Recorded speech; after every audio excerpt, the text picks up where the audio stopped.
Hi, ladies and gentlemen, welcome to the Front Door Show. We do this every day at 8 o'clock. And I'm sorry here, I got interrupted because one of my neighbors is on top of a roof and hit around down here over here. So that kind of freaked me out. So, you're just talking and then the neighbor is walking the roof right by your house. Like, what? Where'd that come from? There you go. I guess we got to do what you got to do. Gotta So do what you do. sorry, my guest today is Harry the Blade. Hey, how you doing, Harry? How's it? How's it Hello, been? everybody. Hopefully, everybody's out there safe and well. All right, so Mr. Harry the Blade. Let's talk about when you first got into this business because I've known you for a long time. But let's pretend people don't know you Right. and they're hearing you for the first time. So give us your 411 of who you are. Well, I am. I guess I can give out my real name because my God-given name, and I'm not. I'm proud of it. My name is Harold Bailey. I got Blade in college. I started out back in the day. I'm not afraid to date myself. Probably 82. I was a junior in high school, just collecting 12-inch records. Okay. And I really wasn't a DJ. I was an athlete, but I liked what they were doing. But back in that day, it was hard to get equipment. It's like one person had it. You go to his house and play your records, and I could get into the parties because I was buying records. So I'm like, here, and then they, once in a while they let me play. I thought I knew what I was doing. So you were a music lover first, that basically, right? Yeah, that was basically. I grew up on rock and roll, so uh, and soul. I grew up North Side. Well, no, it's not the North Side. I grew up in Evanston, so they kind of call it the North Shore. Right. All my life, I remember going to when I was like 8, 7 or 8. You know, your mom would go to her friend's house who had a hair salon in the basement and these basement parties. And I used to listen. You know, I wanted to be out with a round baseball playing, but I was with my mom, so I ended up listening to music and didn't know that she was actually teaching me music. You know, bringing me around this, all types of music and stuff, and I didn't know later on that I'd get involved. I tried to be a drummer in junior grade school. I left that for my cousin. He's a he's a professional jazz drummer, Joey Henderson, and he's very good. So that's how I started just dabbling into it, and then I was in the sports before I was a DJ, and I still am. Well, yeah, because you teach it now, right? Is that what you're Right, doing? right, right. Yeah. Yeah, so, Yeah, so I teach it at my old high school. I work at my old high school, Evanston High School. that's nice. Yeah, yeah. It was cool. My first year that I was a paraprofessional there um, was my mother's last year of retirement, and Wow. and from our school, I come from a school of 4,000 kids.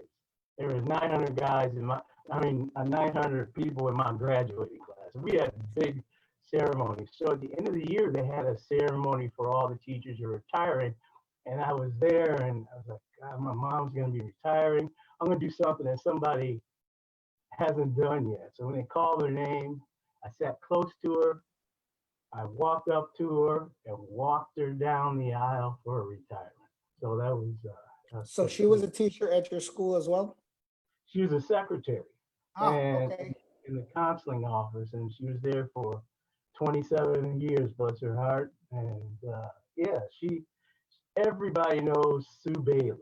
So if Ah. any out there, they know Sue Bailey. We had a we had a cool high school, even though it's so big. We all knew each other. I mean, some of my friends went on to do bigger things such as movies. So I graduated with Jeremy Pippen. He played football, I played soccer. John Cusack, he was a year behind us. So when we were freshmen, they were shooting 16 candles. So that was kind of cool, but they were just our friends. Like, oh, our friends are in a movie, you know. So, But you know, I was there during that shooting 16 candles. Were you? Unfortunately, I was on the cutting floor. The breakdance group. They decided to put us in there. Really? Yeah, we were there at the Floor Masters, and we were, they brought us there. The talent agency, Shirley Hamilton talent agency.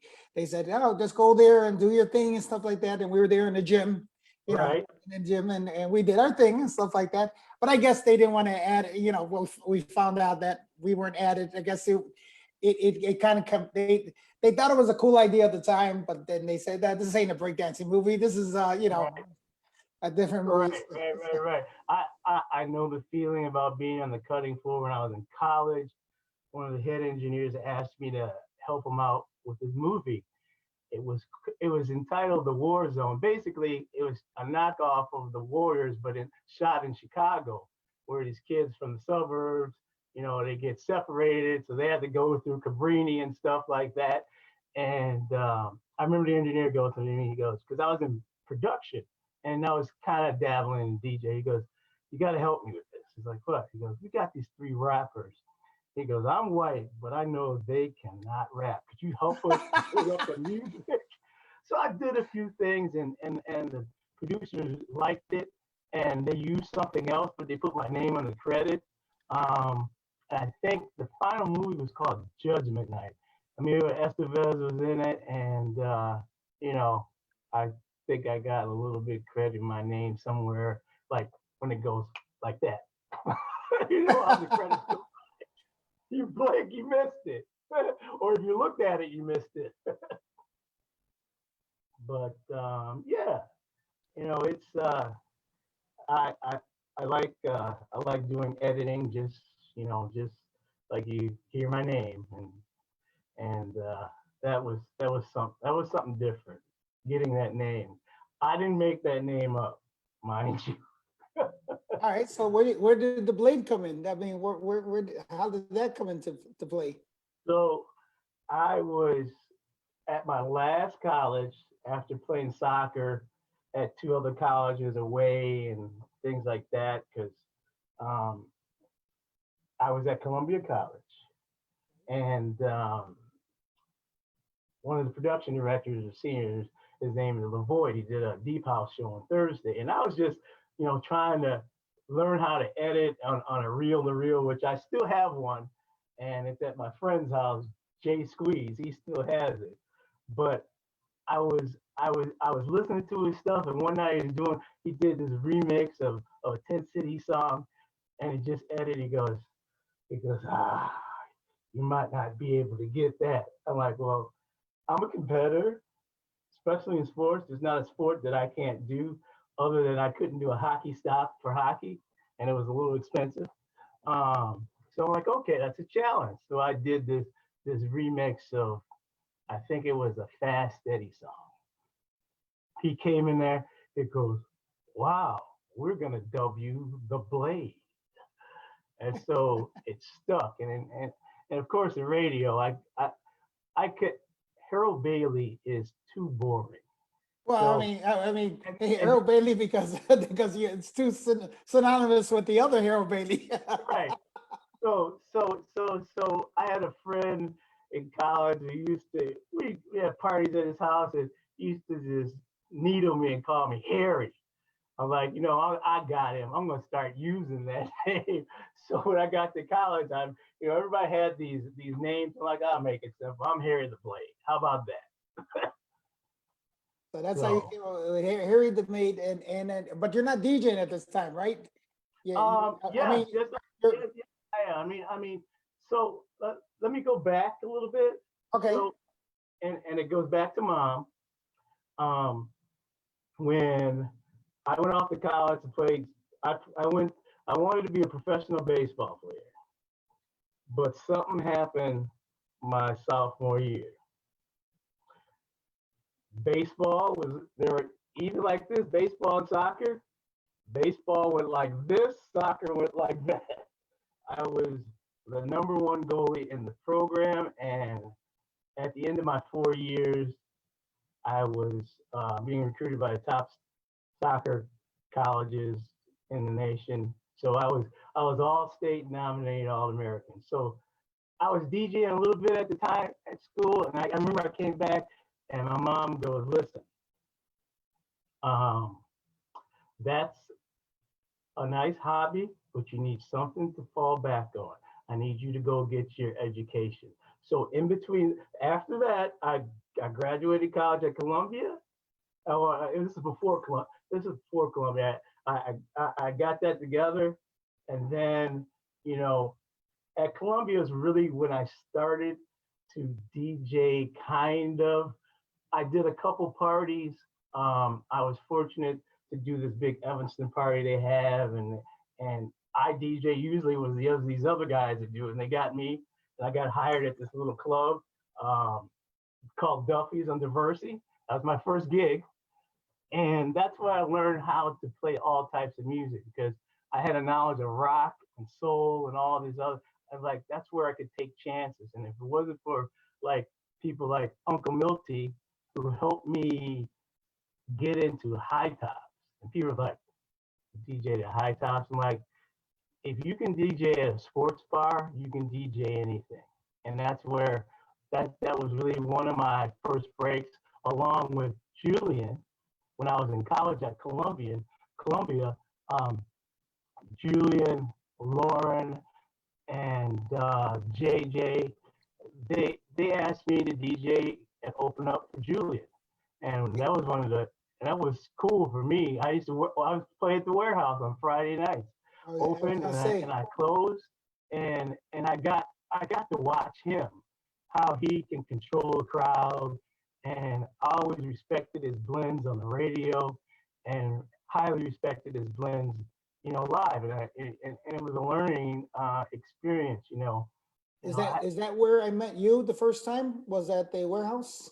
we actually, I think we met through Kenny, and that was when Kenny and I we got together through Frankie Hollywood. We did this thing, and we just started talking and this, and I've always admired these guys on the radio, and I was like, I'm actually knowing these guys, DJing, these guys have their phone numbers, and the guys I used to DJ with, they're doing other things. And like, this wasn't intentional, but we were getting ready for the Puerto Rican festival. We were selling tapes and stuff at some place, and he's like, "Hey, I got a permit. We get a booth." And like, so the first night, I'm like, "All right, well, we got there and had some. So we had a card table." Next night, Kenny gets on something. He goes, "We're gonna do this. We're gonna make tape," and it was one of the best experiences I had. And God bless his soul, Lourdes. I was able to hang out with the family. I remember rollerblading with AJ and all that. And Kenny treated me right, and he helped me out a lot. Helped me, and he introduced me to people like Frankie Hollywood and things like that. And I got on B96, and he got me on doing some things, and I didn't expect this. This was something I didn't expect, and I did that, and I was still playing soccer, which I still love and still kind of play today. So yeah, I mean, after graduating college was really about the time that things really broke for me. Um, I remember Ralph Rosario and them invited me to spin at the shelter, and I was spinning underground house. Harold, not to interrupt you, but somebody else mentioned that there seems to be crackling from your sound. And I thought it was for me, and somebody else is pointing it out. So I think I don't know if it's something in your system that you have or that you. Oh, we can always check. We can always check. Let's see what's going on. I'm gonna turn that off. Let's see. We're gonna turn that up. Oh, sorry. No problem. Let's turn this off. Okay. There we go. That should stop it a little bit. How about that? I Any still, better? let's see, can you hear me? I can hear you. It's just a little bit crackling because I don't know if it's how you have the system because that's why I wear these. That's honestly what Right, where right, why I right. wear these because Right, I- right. I wear these because of the fact that there's no background, what you call it. So that's You know why, what? I can go to that. let's see, maybe Well, that'll help. there's a way. How Hey, about this? there's a will, there's a way, right? Yep. Let's see. See if I can hear you. Can you And I'm hear gonna me? put this Check put one, this two. on mute. Mute it down. All right. How about now? A little bit better. Can you hear me? No. Can you hear I'll me? have Can to. you? Let me turn this down. Let's see. How about now? That's weird. I don't think it made a difference, but I mean, the cracking is less. Okay. Did you, Let me try this. There. I know I'm looking a little darker, but anything better? yeah, I don't know. It's a little better. One of the guys says it's a little better. So yeah, so that's what it is. I wasn't sure what it was. I think I don't sound crackling, but I don't know what your settings are and how you have it set up. Right. Are you But- going through external speaker? Is that what it is? No. Sometimes things get running in the background, and it just gets to that crackling. I got off the internet, so I got off my browser, so maybe that might Okay. help it out. You know what? I don't hear any crackling at all, just now that you're talking. So that's what it was. Okay. Okay. Get off the internet. Get off your browser. Is that what it was? Okay. That's what it was. Yeah. Taking up too much resources. Oh, no. Well, honestly, because everybody's saying it's all good. I can hear you perfect now. So it's That's all good. good. So you could put on the light, whatever you want to do. Light myself up. Can you see me now? Yeah. I was gonna have the background light, try to be semi-professional. Okay. So yeah, it sounds a lot better. Yeah. No more crackling. That's what somebody says. Thank you, bass boy. Yeah, thank you, bass boy. All right. So you were saying you picked up steam right after college, and then you met Kenny helped you out in getting a lot of connections and stuff like that. So you were playing at these different gigs. Is that? Yeah, I was playing at different gigs. I was at the warehouse for a while, and then after that, I moved over to the sports bar scene. But during that time, that was when I met Frankie, and when they were doing live mixes on B96, I was able to do that. And also I was helped out. And I did some gigs on GCI, and with that, I'm more of a radio DJ first, because that's all I listen to and try to mimic. And that's how I learn things, especially sports. I try to mimic things, and then I break out into my own style. Okay. But during that time, I guess you also came out with a mixtape as well. Am I correct? Yes, I was I at Julian's store. I left the store and I was like, I gotta do something. I was kind of doing some broadcasting things, and I had this idea. This was when like the ghetto tracks are out and everybody's playing it on the things. I was like, I'm a concept guy. I'm like, well, how do I make myself in the realm of Julian and Bill and them out there with tapes to put myself out there? But I had to market myself. So I said, what if you put all the dirty tracks on one tape. I'm like, yeah, but then how would you market it? I'm like, I got it. I'm like, I'll take that sign that says parental use only. So it's like, if you saw that, you're like, what is this? And then I put an X on there. And then I said, I'll go one further. I'll put rated X tracks because they're all dirty. I told you what it was, and it went from there. That's how the rated X tracks happen. Um, and like some of those tracks by like, you know, I had a meeting with uh, a meeting with Kashmir accidentally. Um, was talking to this girl, and she was in between places. She had the whole catalog of Casual Records because she was supposed to be promoting it. She got kicked out of the apartment. She's like, "Could you hold these?" I'm like, "Okay." So I held them, of course, waiting for them to pick. I got like thousands of records in my mother's basement. Like, what the hell's going on? And then Cashmere's like, "Yeah, hey, I heard you had our records and stuff. Yeah, they're all here." Like, "Yeah, I'm gonna come to Evanston and get them." And that's how Cashmere and I got together. This is when he was putting out his first tracks. Um, um, I think one of his first tracks I had, because I was still on the radio, still working at CRX after college.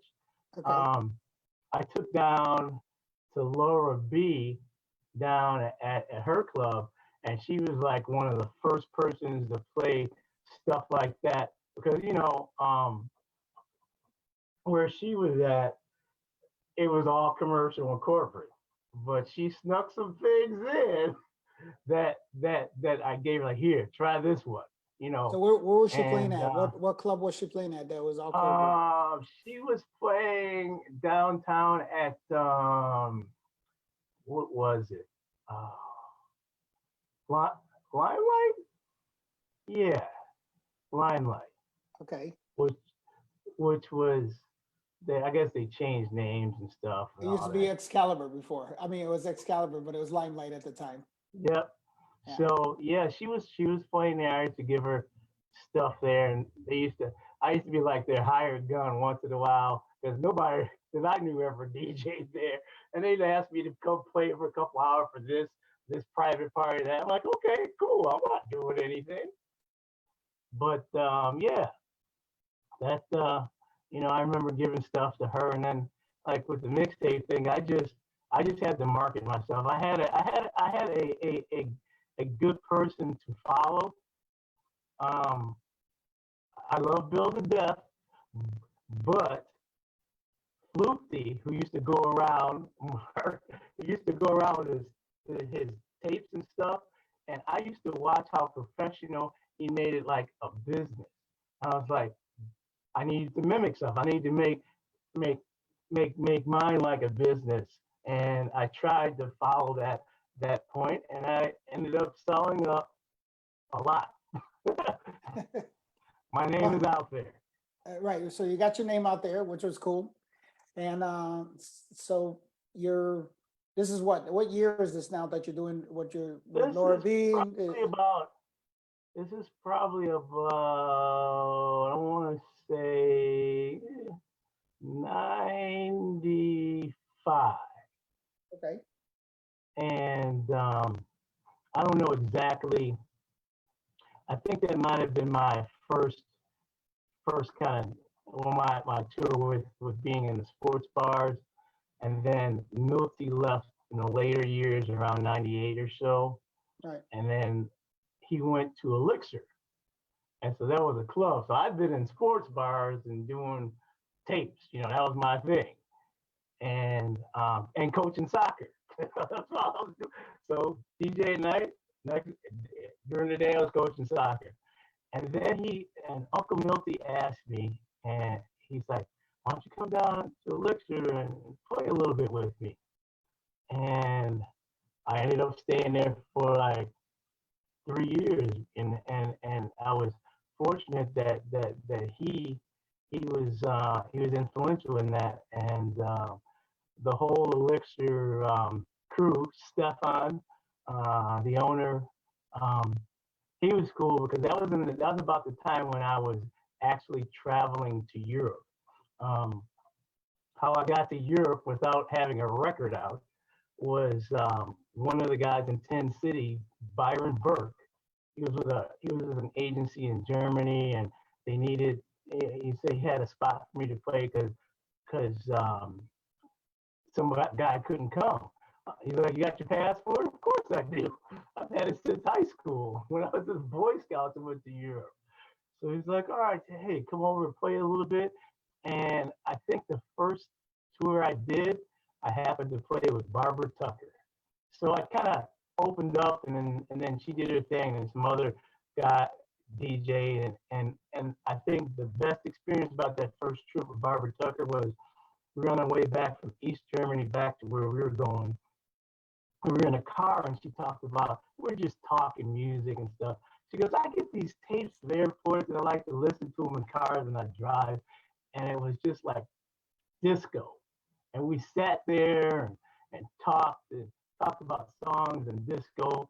And Barbara Tucker is a very knowledgeable woman, an incredible singer, and even a better person to meet. So by that time I was traveling to Europe. I'm like, I couldn't imagine going to Europe and not actually um,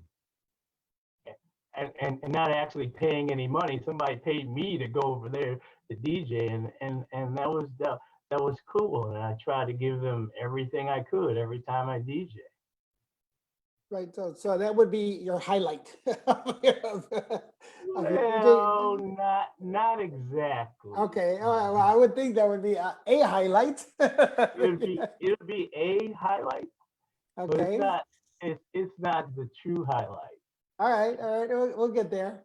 So you come back from the European tour, uh, right? you come back, and yeah, there's my neighbor on the roof. Yep, I see her there. Sorry. Well, my guy gets up and barks at the dog upstairs, so evidently he hasn't been walking around. Yeah. But during this time, I ended up roommating with somebody I used to idle his records when I was working at the music pool, which was Tyree Cooper. We Okay. lived on we lived on Wabash and Survey, 20th Wabash. We had a 2,400 square foot loft, and for DJs, and like that was just.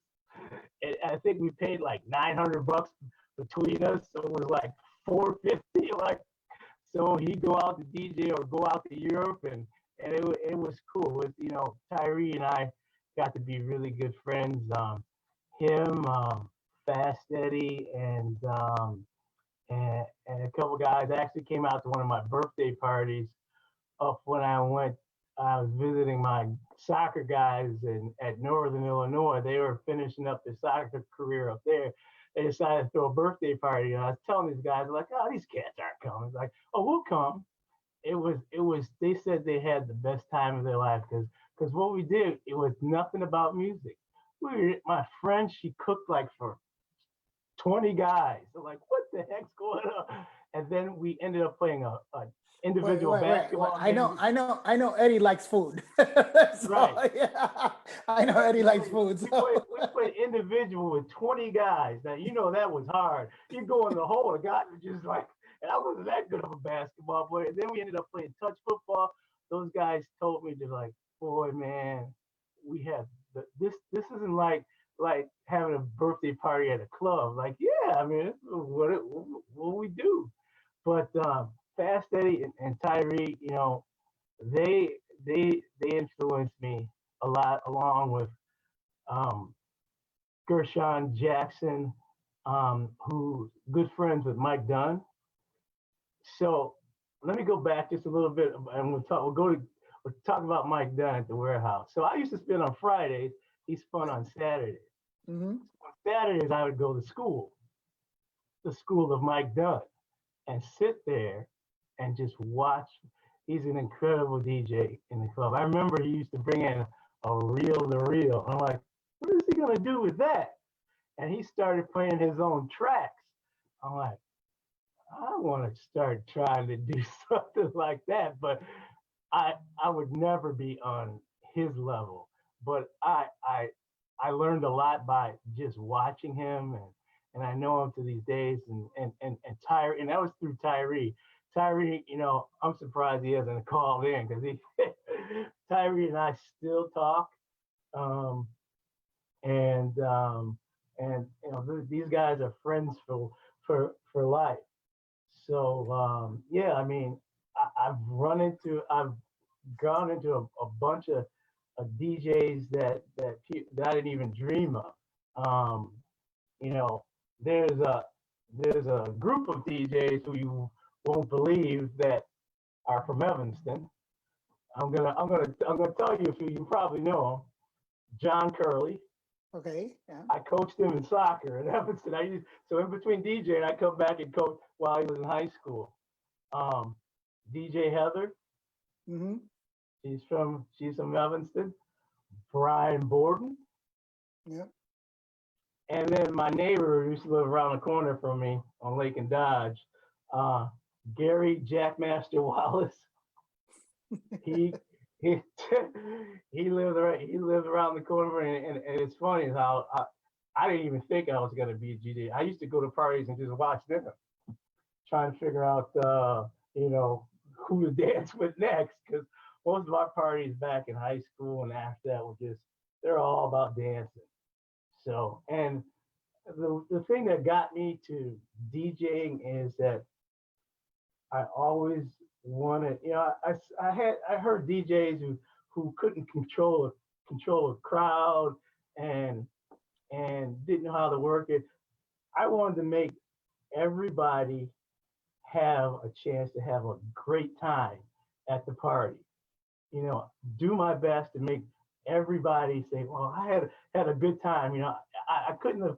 I'm not saying that I did the best all the time, but I tried to connect with people, and that's what I tried to do um, in my DJing. And my DJing style is, you know, from being in the sports bar thing, I knew how to take chances, and I wasn't afraid to make a mistake. Some people, these days DJs grow up and, "Well, I don't want to make a mistake. Use the sync." Like, well, you can use the sync at an advantage, and if you make a mistake, well, there's one thing that I learned, and from Julian, from Frankie, and all these DJs: pick up the mic, and you can admit your mistake, and you could probably get into what you really want to get into, and just say a few words to them. "Oh, made a mistake," or make some. I can't be like Frankie Highway, because he'll make a joke out of everything, and he's good. Yes, he's a comedian.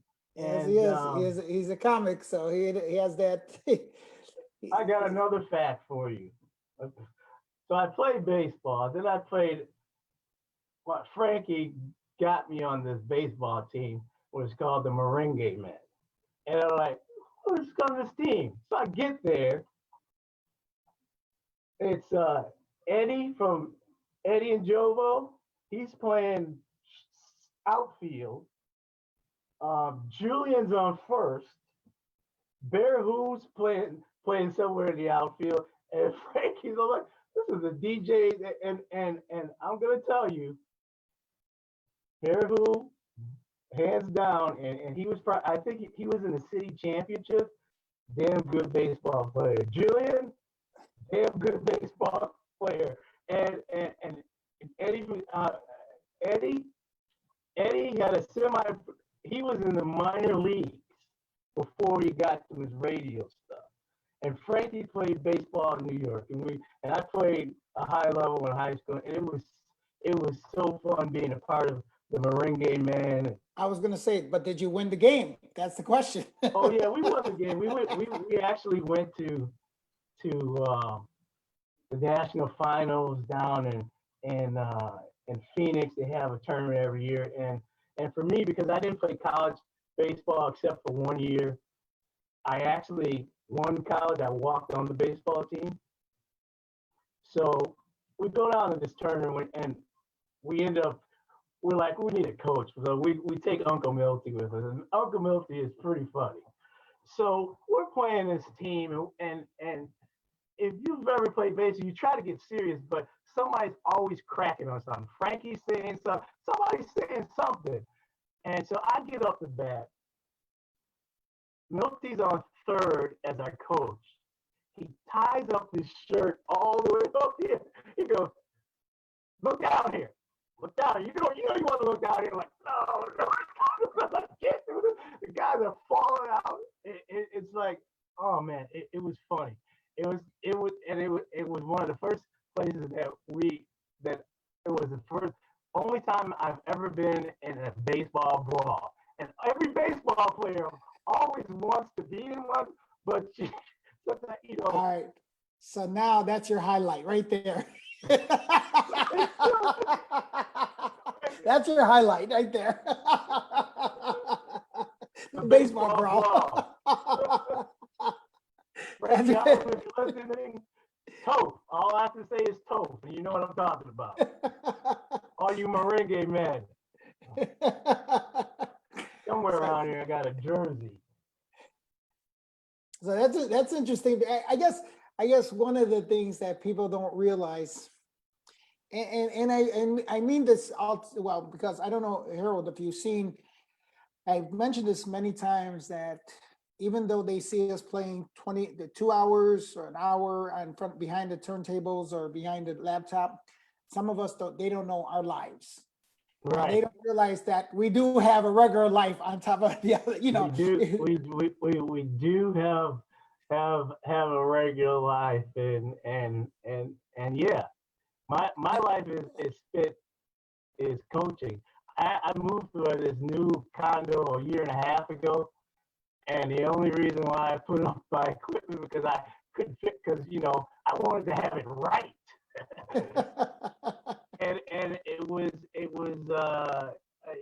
during the shutdown, I hadn't been at school since the 18th of March. So I'm like, what can I do during this COVID to keep everybody calm? Everybody knows that I'm a pretty calm customer, this and that. I'm like, so I have a show on Fridays that I call Happy Hour.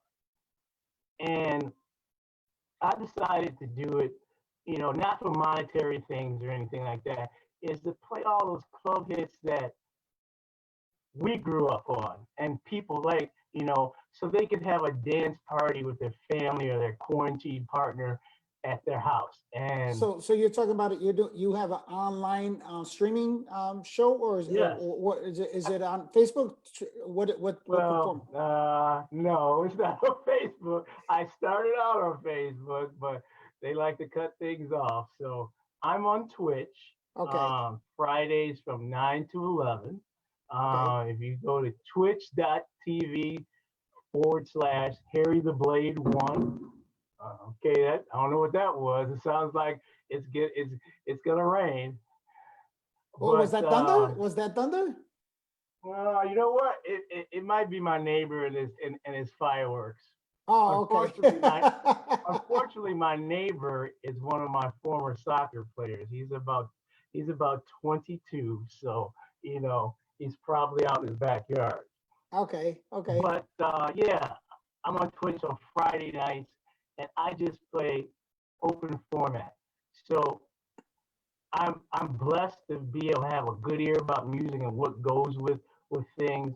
Like I said, being around these guys, being around Kenny and stuff, I know different types of music, and I got a little help from our guys over there at Gear Club. Well, my guy Manny G gave me some music because I had to do some live parties. I've shown up to your parties. I know. And it seemed like I was just there, but I was listening to what you were doing. I'm like, okay, I could try some of this stuff. So I played club hits from the 2000s, the first couple of weeks. I've never yet to play old school yet. I don't know why I've been dodging it. And I play underground. You would think I'd be playing that. Then I play some down tempo stuff. And then I moved in. I have this one mix that I have. Starts out with bachata, runs into salsa, goes into reggaeton, goes into reggae, goes into lovers rock reggae, and then goes into roots. And it's like one of those mixes that like I did the mix and I listened back to it like I was on another planet. I don't know what I was doing, but but but I have a good ear for things that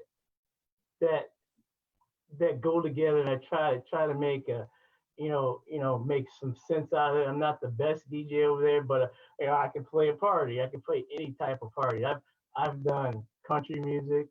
My One of my first radio jobs was at WGN. I was a production. I was a production engineer. So back then it was a union shop, and the talent, like let's say you're the talent, I'm the engineer, you couldn't touch any of the equipment. You had to point to me and say commercial, and I push a button. So that's where I did an overnight trucker show. So yeah, little Garth Brooks, Randy Travis, Clint Black, I, I did it all. Okay. Can you hear me? Yep, I can hear you. Okay. All right. So you're versed in all this music. So after the Merengue Man Yeah. and your highlight of the baseball brawl, so then what happens with you in the, let's say, mid 2000s with you?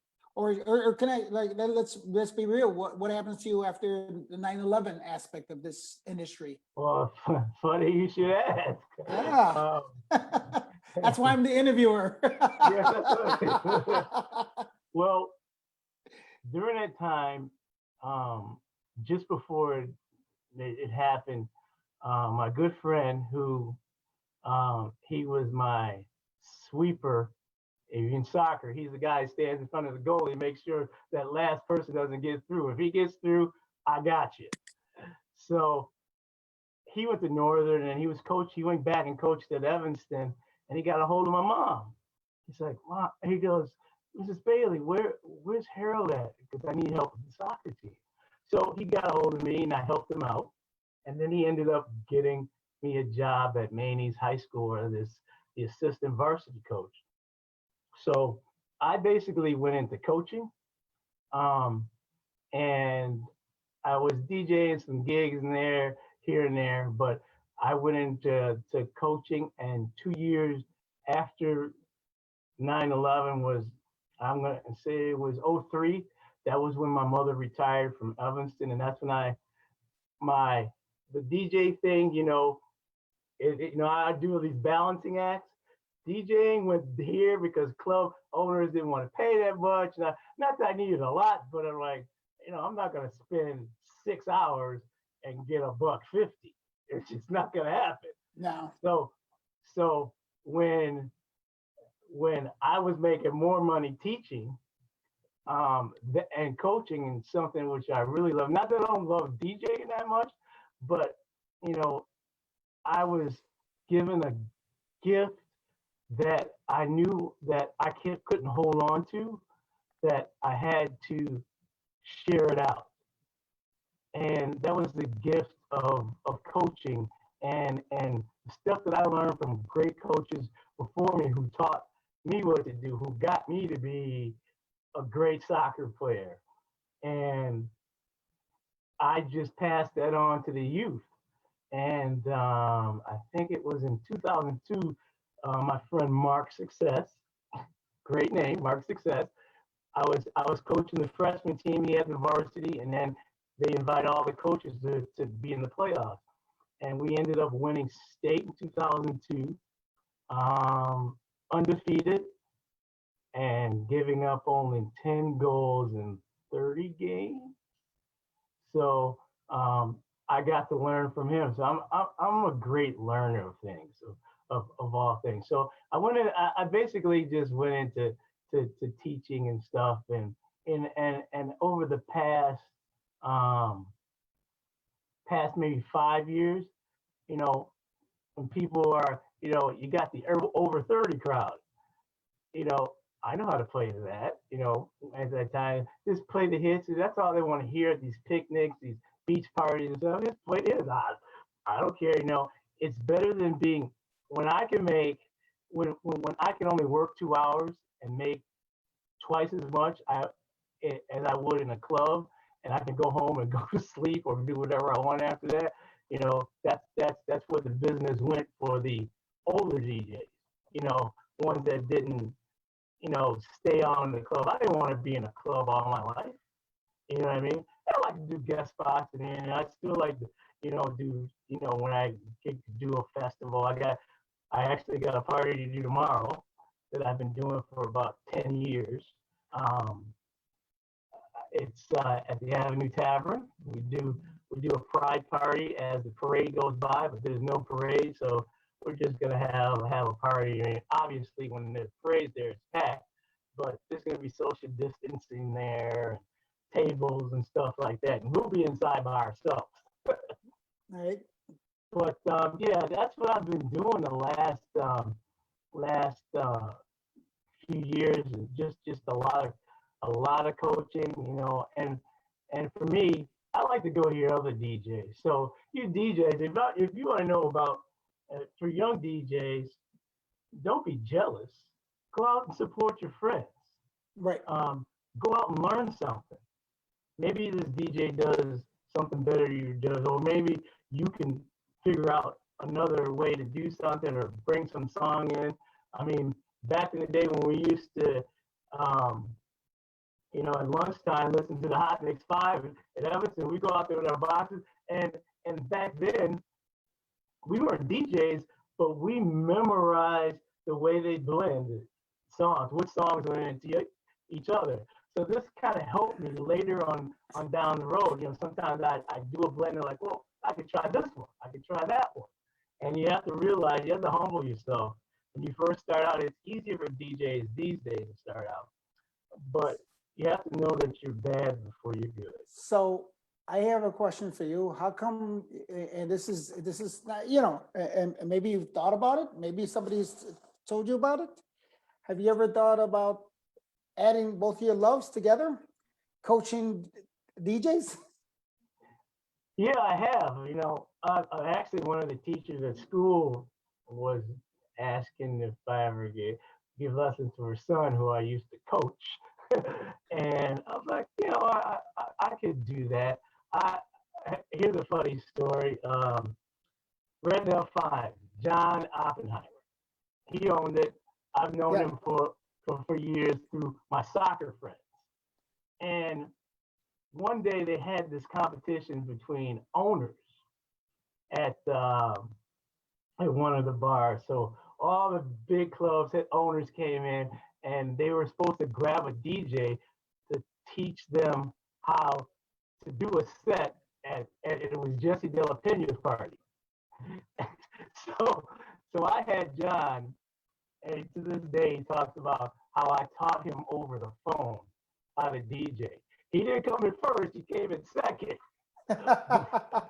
But when he goes, man, it was like, and I don't remember how I did it. It was pretty simple on how to do it. It's like, you know, once you get your focus and learn that to separate songs, like this song's over here, that song's over there, and then you first learn how to phase them together when they're on beat. Get that phasing sound. See, these days I push a button to phase, which is great. But back in the day, you had turntables and you had to get two records to spin together to get that sound. Because I used to try to figure out, how's the Hot Mix 5 doing this?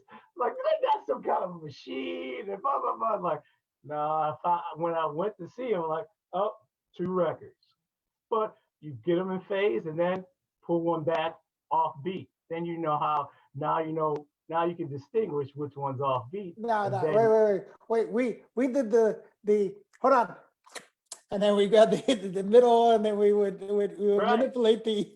I saw Gary Wallace do that, holding the inside thing and holding the side. You know, my first turntable had no pitch control on it, and when my freshman year of college, I went to St. Francis College, Fort Wayne, Indiana, playing soccer, and I ended up buying another turntable that had a pitch from this other guy. So I had like a handful of records, and you have to learn how to DJ on some BS equipment before you can move on up. even the guys I grew up with, they had a lot of money, but I remember my friend's dad, he had an allowance, and he didn't give him the money for this 1,200. It was like $300 back in '83. He saved up all his money, and then the funny story is that they were close to getting the second one. They were trying, how are we gonna get this money? They go to another dad, and his dad was good at picking horses. So they went to the track and put the money on the horse and got the money for the second turntable. So we're all over at his house trying to figure this out. Mike McDermott, sorry I put you out there like that, but you know what I mean. Hey, you did what you had to do, right? Do what I had to do. Yep. But yeah, I mean, Well, I mean, I mean, Evanston right now, where you're coaching as kids, right? You're coaching Right. kids, and I would think that would be the prime time to teach kids. it definitely is, but sometimes I'm just like Dr. Derelick. I'm undercover, so I I don't tell. I try not to tell too many. Like some of the people know I DJ and I've been over here. Europe. I did a couple proms back in the '90s, and there's a difference between anybody's prom and an Evanston prom. An Evanston prom is done downtown, and you got, mind you, you're not a couple hundred people. You got about 1,200 people to satisfy. So Right. that really was my awakening. Like, am I good? Can I do this? They had a good time because I had all the records they Oh wanted. no, it's like the difference between a corporate gig, Right. because I've DJ'd for what was it? I was at McCormick Center, and I DJ'd for the National Latin. It was all the college lawyers. I Right. forgot the name. I forgot the monogram that they used, but I remember, and it was 7,000 people for the weekend. They came in from all over the Right. country, and and you kind of have to set, and then you got the CEO of them, telling Right. you what they want to hear, and I'm like, Yeah, there's always man. somebody here. It's like you're taking them on a journey, and all of a sudden somebody wants you to veer off the beaten path. and he was from Trinidad, so Oh. he wanted to hear his music. Right. You know? Yep. And I was like, but all these kids don't know your music, and they don't want to hear Right. your music. They want to hear their music. And trust me, Yeah. I had the floor jumping. I mean, the floor was packed. And the guy comes up to me and he's like, He wanted to hear some soca. exactly. And he said, and he goes, and he says, I'm paying for this party. I better get what I want. So I'm like, And we've all been there. We've all yep. been And lucky, no, and I had a soca mix. Not that I have all soca music, right. soca mix, right? So I had a Right. soca mix. I played it, and man, and then the guys who hired me, the guys from the they come up to me, goes, "What the hell are you doing?" I go, "Well, talk to your boss." Right. Going that way. I says, "He's the one I wanted. He's he's paying for it, so he wants to hear it."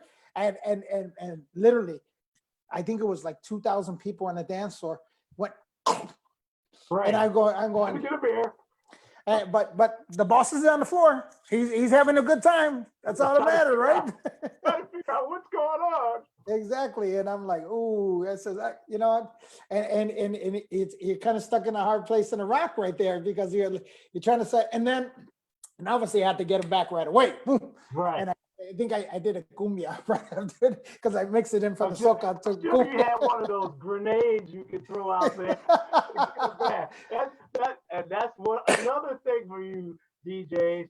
You always got to have a folder of grenades. Maybe how cheesy you might think it is, but if it was a real big hit and things aren't going right, drop that in there, and bam, you can get back in the mix and do whatever you want to do. Right.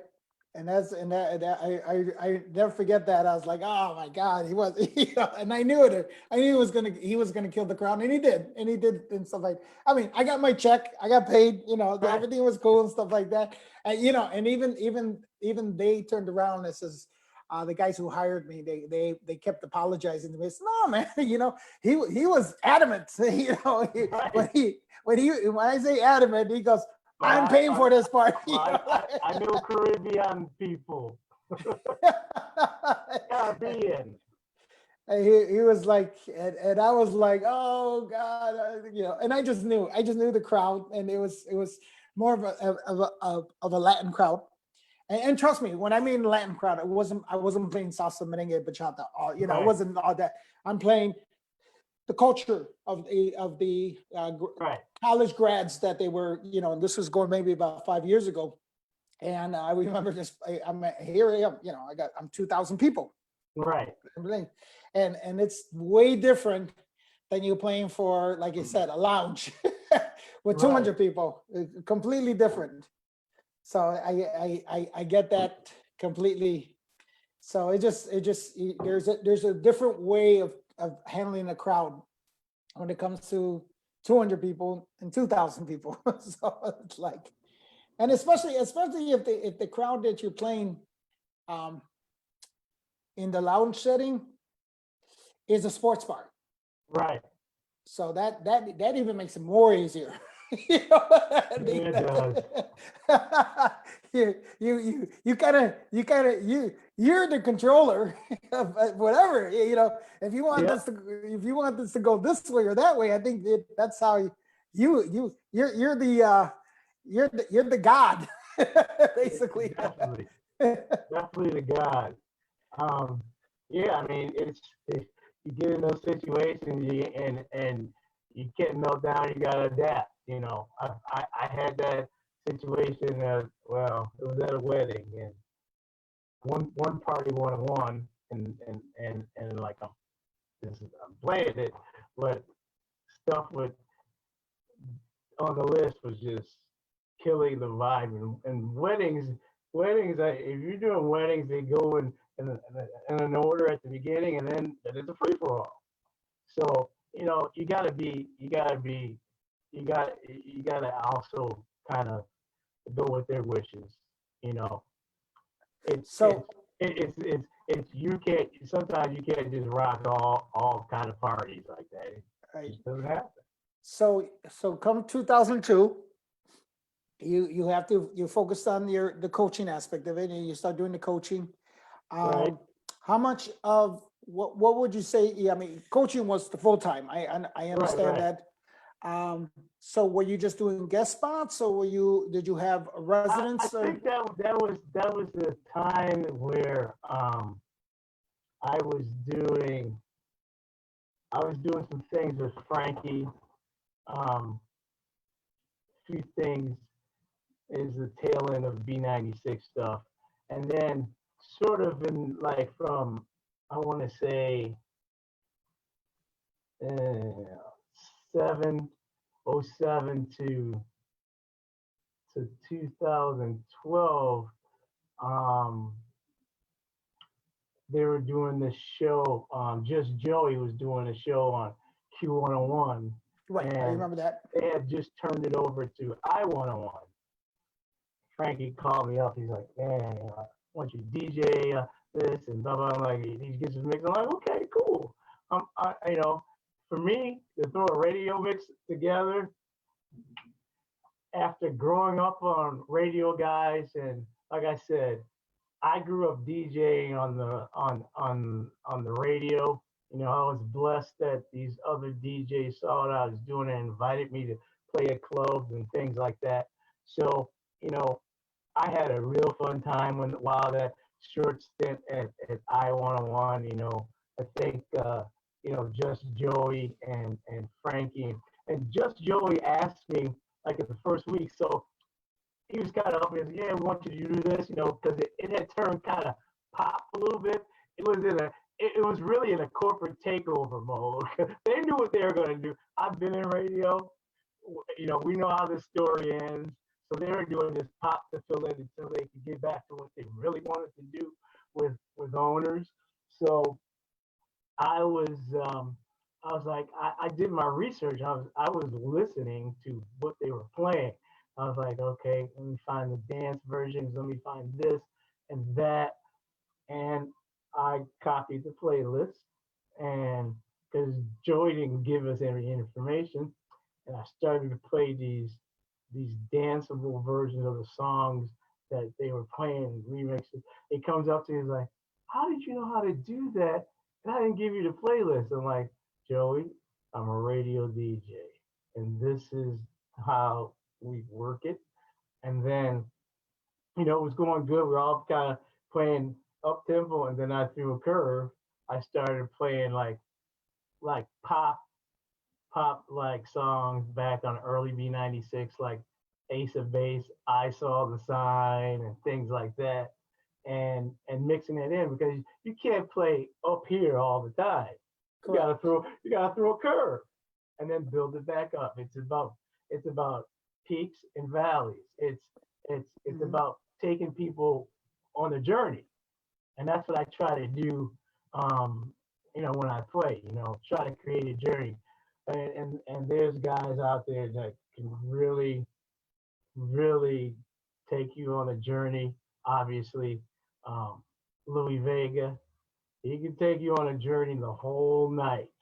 Um, Guys like that, I'm lucky to actually be able to meet him when he comes in town because one of my friends, DJ Pauly, good friend of his, and I met him back in the day when I was communicating with record labels in New York when I was on the radio, and going down to the music conference, meeting like Roger S. I really like Roger S. is a really cool guy, and they just when I went to New York to either over a conference or something like that, they treated me just well. They didn't look down. Oh, he's on a I think scholarship. I seen you a couple of times at the Windsor Music Conference when I was down there. Yeah, I think yeah. I mean that was fun. I mean, I remember one conference in New York, and it was DJ Jess, DJ Sneak, a couple of the guys with Bill and Julian, and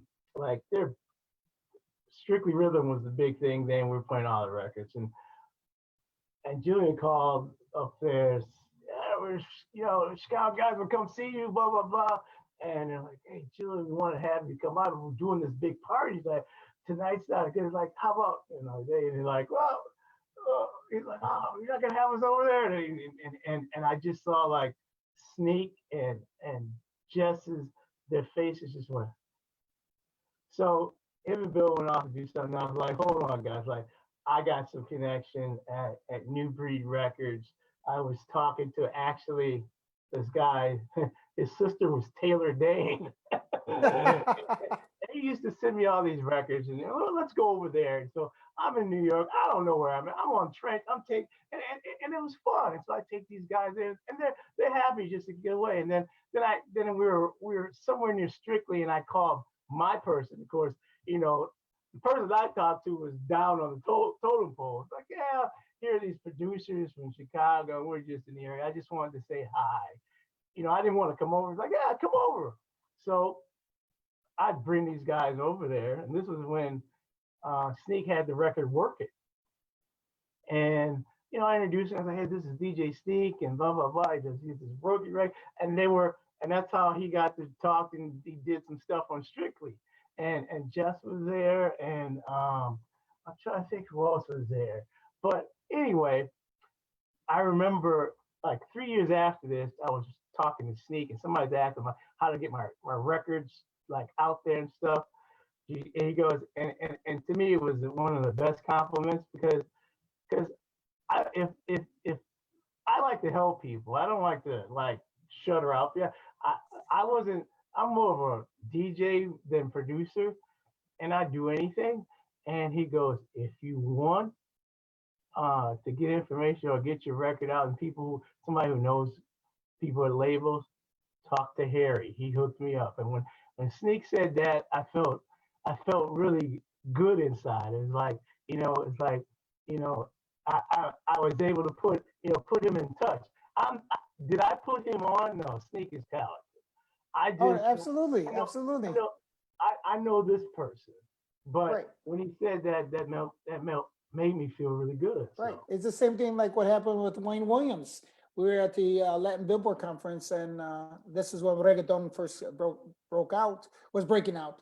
And I had right, just already brought in Wishing and Dell here. I brought in Evie Queen, Baby Rasta Rodrigo, and Wayne Williams came up to me, and I knew Wayne for a long time, for I, I Chicago. know I know Wayne, his whole family. Yeah, Wayne's a good guy.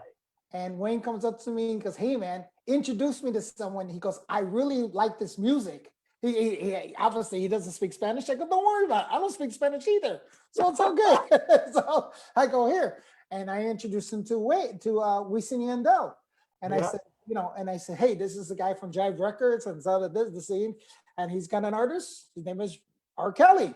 He's a good friend of mine for years. I've known right. Robert for a long time as well." I said, "Hey, man," and that's how they came up with "Burn It Up." Yeah, And Wayne was very, very kind.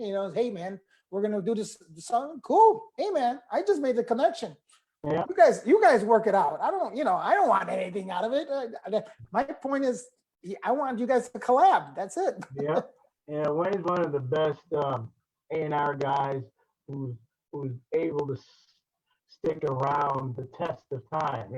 Some of these guys have come and gone, but if a lot of people know who Wayne is from the East Coast, Midwest to the West Coast. And then what was crazy is in January, I'm having a meeting with the Chicago Salsa Congress people. So they both the organizers of the show, they live in Hyde Park.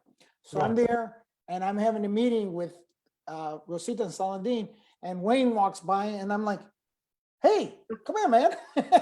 and right, he says, and ends up that Wayne's dad and Saladin, I guess because Saladin used to be a big bopper, at the time and stuff. And right, Wayne's dad that was a whole different culture that was right, big. And I guess Wayne was talking to Saladin, and he goes, "Oh yeah, this is what," and basically Saladin was a DJ back in the 50s, so he knew exactly every time he talked about the culture of the step and the bopping.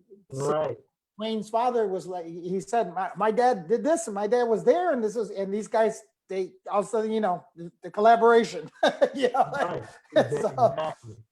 and Exactly. Yeah. so I basically told them, "Hey, this is what Wayne does," and then I says, "You guys do things you guys do a Congress, he does a festival. It's different, but you guys are kind of in the same path because you guys are doing what you guys are doing." Oh, look at Yeah, that. that's good to he, get. He has to get his airtime, man. Yeah, I get him on. he got lonely, huh? Yeah, yeah. He for the first time 2 days ago when it was really raining hard. Oh, actually, it was last night when it was all the thunder and stuff. He Oh, he gets got real scared. close to me. I'm like, but he wasn't worried. But he kept on trying to get with me. I'm like, "What's wrong with you? All right, get going." And I realized it like, oh yeah, the thunder, and he knows that he's comfortable by me, right, buddy?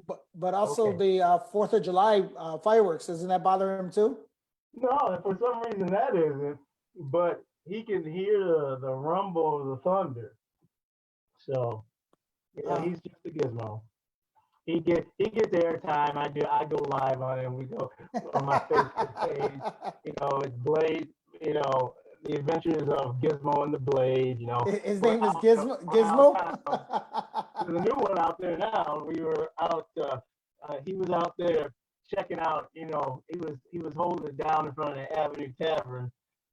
Chasing tail. So, all right. So, where were you doing the live streaming because of the COVID, or were you doing this before the COVID? I was doing it because of it, because I was inside and I finally set my stuff up. Um, I'm going to tell you a little bit about this live stream, and everybody's like, it's a phenomenon now. I have a good friend, DJ Chris Damon from the South. He lives on the South Side, from the West Side. Great guy. he was the first guy, probably, I want to say in '04, that started DJing on a computer. And he has a computer background, um, but he's a DJ. He's been DJing. People know him out there from doing stuff. So we had this 14 inch. He had this 14-inch like CRT. Remember those big computer? That was a screen. And then he built a box. So this is before laptops, and brought it into the music store on Belmont, Sharon's store down there. Right. And I remember Manny and those guys were like, what is this? Like, this is what you're gonna be DJing. No, we're in CD and CDJs. Like, okay, well, this is what you. So we were doing all this stuff, this streaming and stuff, like back, yeah, '06, '07, and we stopped. Well, we always start things, and because we have jobs, we go back to our jobs. But the streaming and the server, we were streaming a long time ago, audio and video. So I started doing this because I just wanted everybody to feel happier. And that's what started it, because and the need of me to get all these thousands of records off the middle of the floor in the DJ's room. So So you're still my, doing vinyl then? my friend Chris told me, he goes, always get what you need. So I got everything I needed. And like I put it up here, we hooked it up, and I've been off. And my other guy, DJ Pauly, he does a stream, and he'll be spinning with me tomorrow. And we kind of do opposite days. He does a Wednesday. He does underground house. I'll get back to doing that, but I'm just having fun playing just stuff that people don't think I'm gonna play.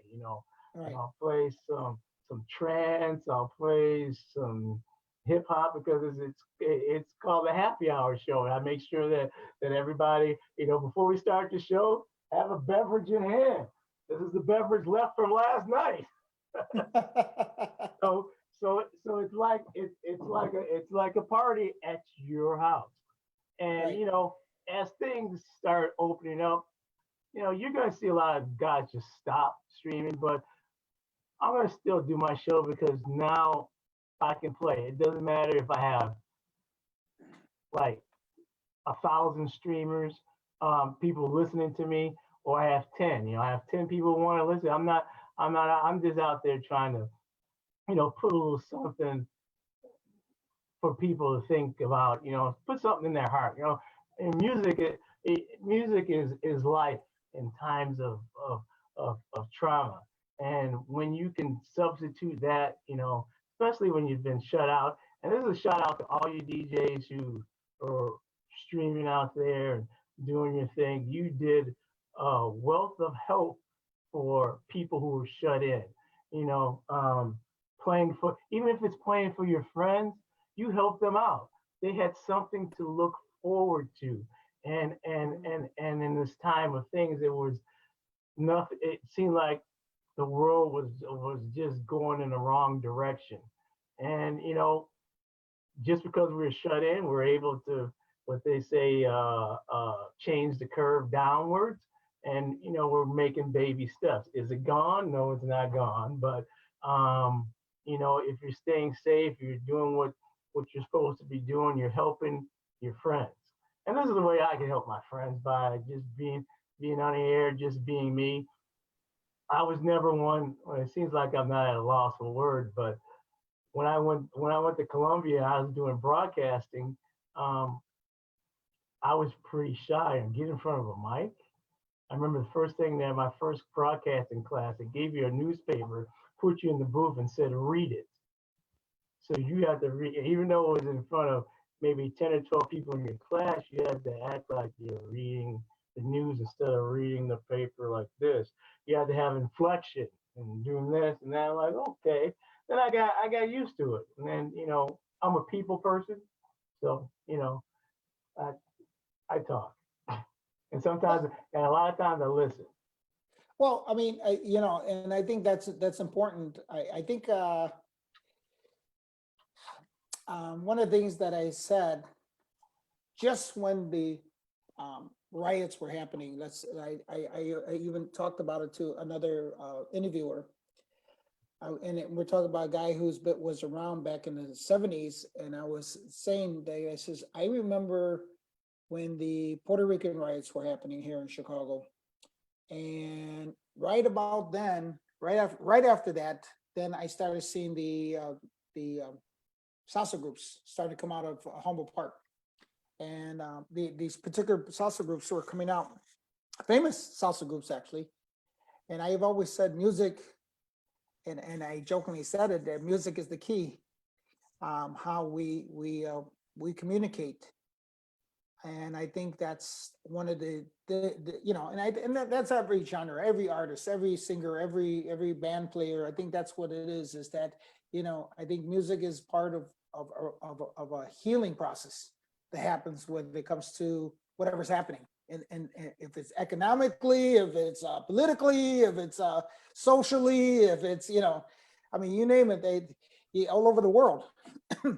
Music seems to be that from the Colombians who were slaves and how they created the dance and stuff like that. Right. The repression of Cubans coming, from wanting to break out and create music.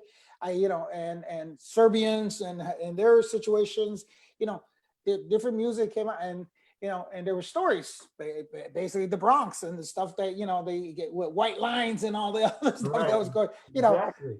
There was a hip hop, and, we could talk, Music is definitely the key. I mean, like I said, being well-rounded, like, I didn't know about stepping. I mean, it was there, but I just didn't know what it was. And my friend Chris and this guy Rocket Renzo, I used to go around and you just step yourself, like, oh, this. I'm like, I know this song. I'm like, my mother used to play that. I didn't know you could. And like, oh, so you can kind of make it flow together. I'm like, and then I'm like, I can play stepping music. I'm not the best, but if I had to play a little set, I could, and I'm not saying anything because every DJ does this. When you have to do something outside your realm, you kind of borrow something like you said you had that recorded the mix that you did for that party for this guy, and they're like, hey, you always have something recorded. Like I remember I did my friend's wife's work party, and they're Filipino. I'm like, I'm like, nah, I can find the Filipino music, and it was, and now you're talking like Filipino older ladies, and they know what they want, and like I played some music, and the best compliment was lady came, I was like, oh, he's playing Filipino music. I'm like, got it. No, I mean, I give you, for instance, I don't know if you know, Eric E.T. Taylor was DJing for me every Tuesday for the past 3 years now. So, I mean, yeah. So, I mean, I went straight to the top for that. Right. I mean, yeah. I love the. I guess it was Wednesday night. You're doing the party down at downtown, and I was like, hey, I came and was something like, this is all right. And I think I went to some couple salsa parties, big parties at Joe's, and I was like, this is cool. It's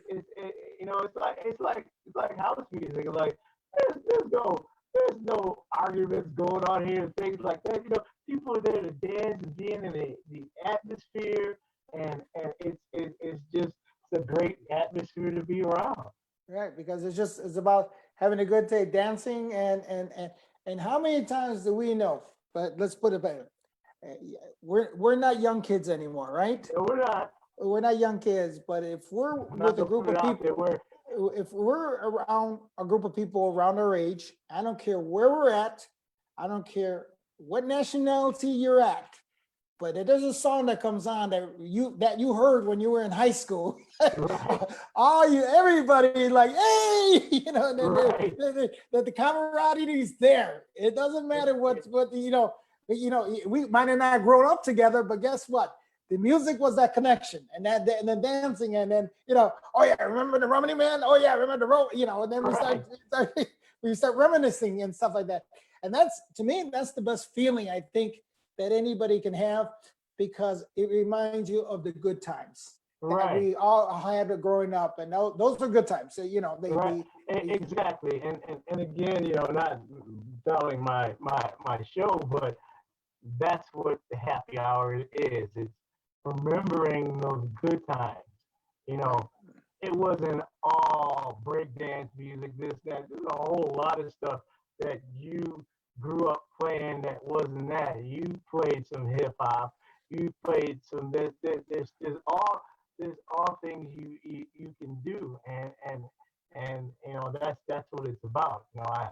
I I have my wheelhouse, and I can get in my wheelhouse anytime I want to.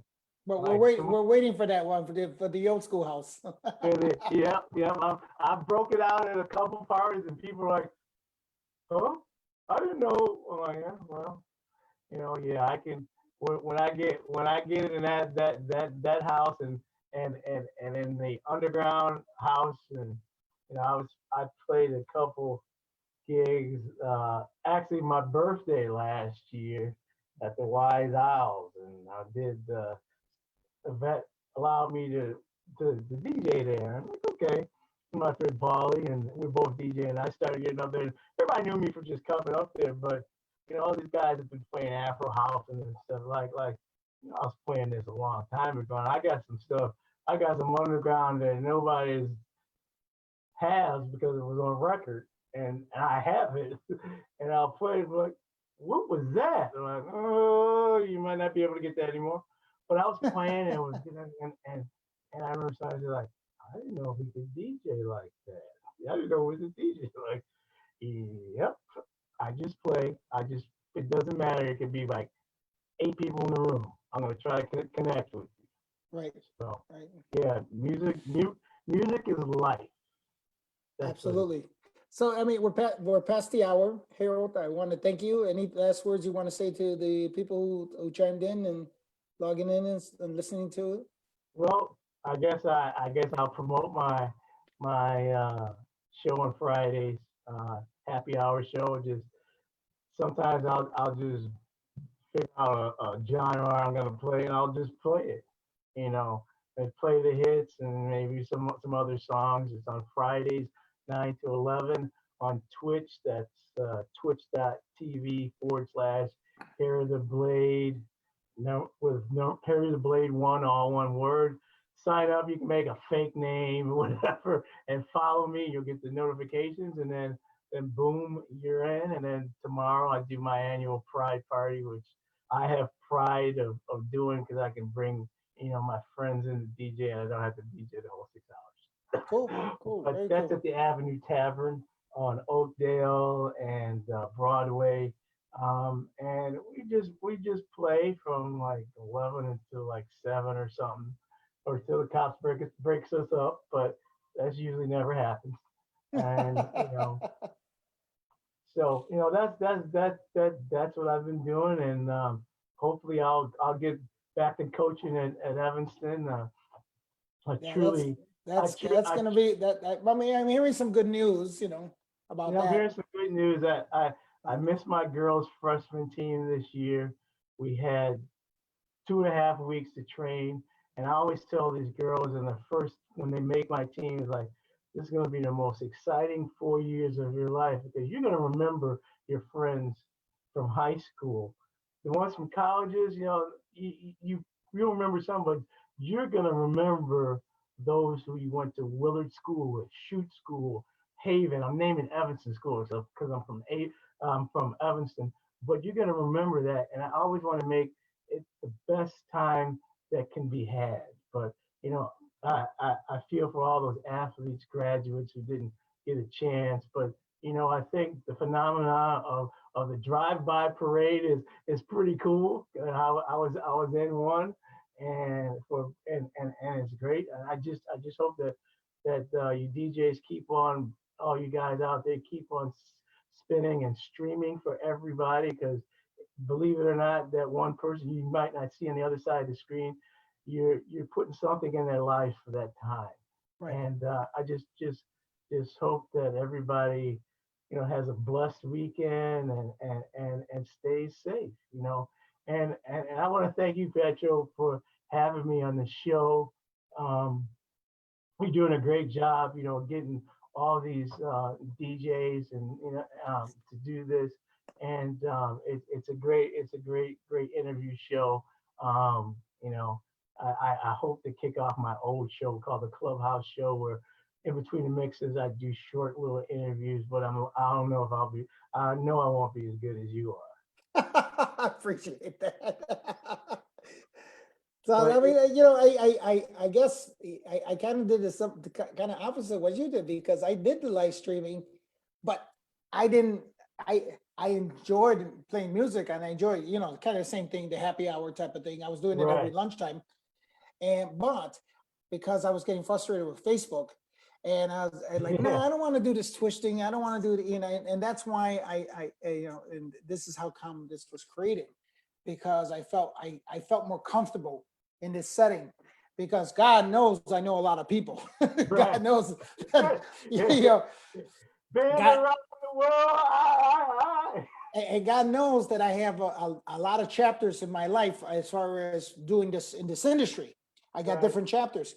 So because I have that reach, I said, you know what? I think this is going to be a good thing, because it's going to reach all the chapters of what I've been involved with. And also at the same time, it gets people their information of the people I know and the Right. people that they might know, and to see their life, and they're behind the scenes, behind the turntables, behind the laptops, because I think that's important, going forward.